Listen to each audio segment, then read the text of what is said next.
Hello, ladies and gentlemen. My name is Teddy Curve in Game of Battle Realms, and today we are going to do something a little bit different than just a casual gameplay. I wanted to do something useful for the new players to perhaps get them in playing Battle Realms a little bit better. And this is more of a reflection of my past experience over the past 3 months I have been playing this game. And I mainly talk about multiplayer gameplay, not gameplay versus AI slash bots. This video might be helpful to newer players, but also some players who have been playing this game already for many hours and I still see them making these same mistakes over and over again. So helpful tips overall for anyone who already doesn't know the things I'm gonna talk about nor know how to implement them in their gameplay.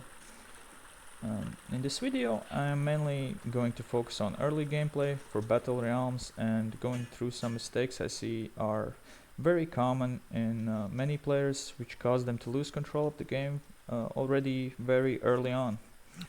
There are two main topics which I'm going to discuss and talk about in this video. So number one being proactive versus passive, and the second one is unit macro management. So proactive versus passive, what do I mean with that? I think everyone has run into games which are very one-sided, and you may wonder why is that. There are usually two main reasons for this. Number one, high skill gap between the players, just as simple as that. And number two, rush versus passive or slow gameplay, meaning one side or team opens the game with a rush and the other side mainly will have peasants because they didn't rush and they don't have an army. And both of these things are very related to one another. Observing best players like Komikoza and Dusk, I know right now in Battle Realms, at least in Zen Edition, they have one thing in common. They always start the game out with a rush. And as once one wise man said, rush against rush, that is how every game should open. And this is very true from my experience. Most games I have not opened with a rush usually don't go my way. And you may wonder, but why is that? That opening game with a rush is a con. Not opening the game with a rush is a con. Why can't I just build a tower in my base and be a turtle? Hashtag playing passive. Well, there are many reasons why you should open with a rush. Firstly being map control. You gain map control if the other team doesn't open with a rush. You gain basically the entire map because they're being defensive in their base. Secondly, fast yin yang for upgrades or whatever you want to use them for. Thirdly, you are setting the game's pace. Basically, you are getting the control of the game.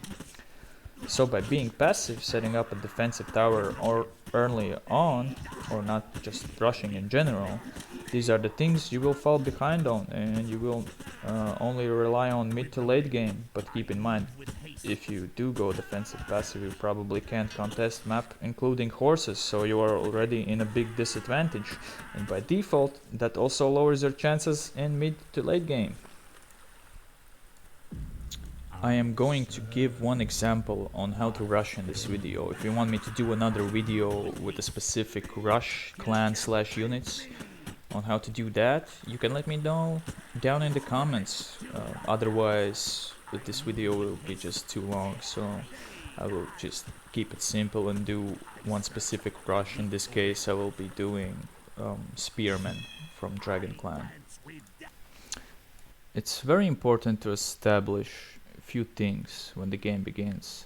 Firstly, you want to tell your teammate what are your intentions if it's a team game. So in this case scenario, we're doing a rush and we want our teammate to know the rush, and we let him know in the game so he follows up. And the first thing we want to do is to calculate the resources we need for this rush. So first thing we need to do obviously is to build a hut. And the standard resources you start in multiplayer, usually at least the standard settings that are played nowadays, is maximum resource. So it's 300 rice and 200 water. For a hut you need 50 rice, so you're left with 250 rice after the hut. And we are planning to do double dojo. It's 125 for each dojo on rice. So that would make 250 rice in total for both dojo, and it's 75 water for each dojo. So 150 rice for both dojos in total.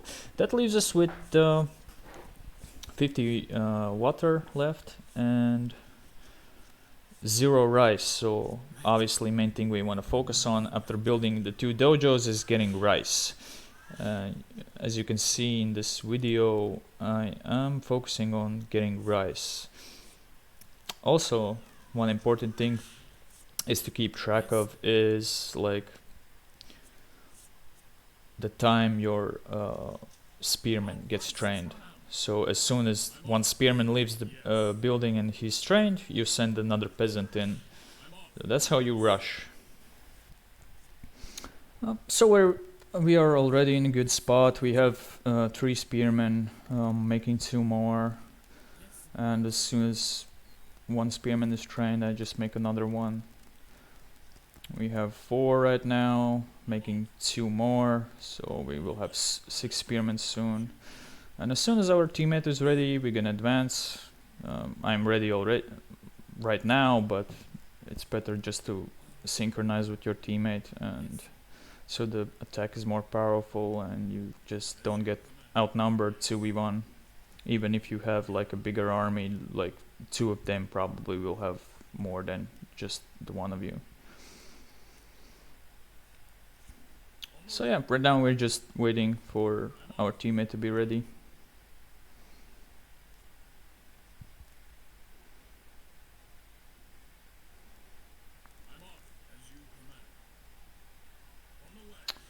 And at this point I'm just stop making more spearmen because 8 is totally enough for the beginning. As we can see, they don't even have a tower, so I don't know exactly what they were doing, but they don't have a big army, they don't have a tower, so it's basically a free win already, yeah. When we have this large of a force and they don't have a tower, they don't have an army, it's very simple. Also, my spearmen completely counter their archer, because obviously you don't want your archers to fight in melee mode, but they are forced to because they don't have anyone to protect them. And this is one of the reasons why you want to keep the rush as simple as possible, therefore making just one type of unit. In this case we have spearmans. The green player, as you can see, has dojo and archery, so it's way harder for him to win or rush against just spearmen, because he not only has to macro his melee units, he has to macro his ranged units, which is obviously way harder than just macroing one type of unit, which is melee in this case. That's why you want to keep it as simple as possible and just do one type of unit in the rush. There are some exceptions, like with Wolf you can do a good rush would be one melee and druids, just because how druids basically are pretty busted in team fighting scenarios, especially because they can just instantly lock one unit down. And if you have also melees with druids, it's more likely you're gonna win that matchup. Of course, from my side, if I see druids, I'm just gonna instantly focus the druids first, just so my units don't get locked down. Since they are a ranged unit, it's not gonna be easy for them to just keep running and running. But yeah, at this point they're just sending peasants, which is, by the way, not a bad plan. If you don't have an army to fight with, just send peasants on the units, but obviously it's not gonna work in their favor, just because army is way stronger than just regular peasants.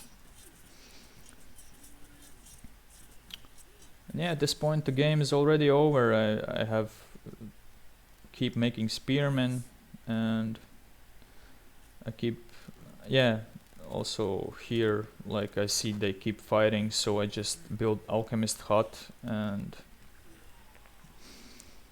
if the game is not over by then, I just make chemists and start destroying their buildings, and the game is pretty much over. But my teammate also has siege units already, so it doesn't even look like it's gonna be necessary.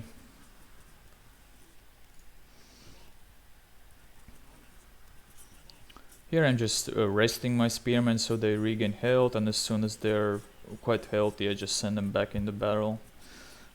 Nothing fancy, nothing too complicated. It's actually very simple, all of it. So this is why rush is way better than turtling in your base, building a tower and just playing defensive. We literally have all the map, and since they didn't even build a tower and they had a poor army, it's just a straight up one-sided game with green no chance of winning at all. And if you want to see more videos like these where I explain, where I guide or give tips on how to play this game better, make me know down in the comments. These videos do take a lot of time to make, so I always appreciate a sub or a like on a video, or even a comment. Anything is good for me here. So thank you very much for watching.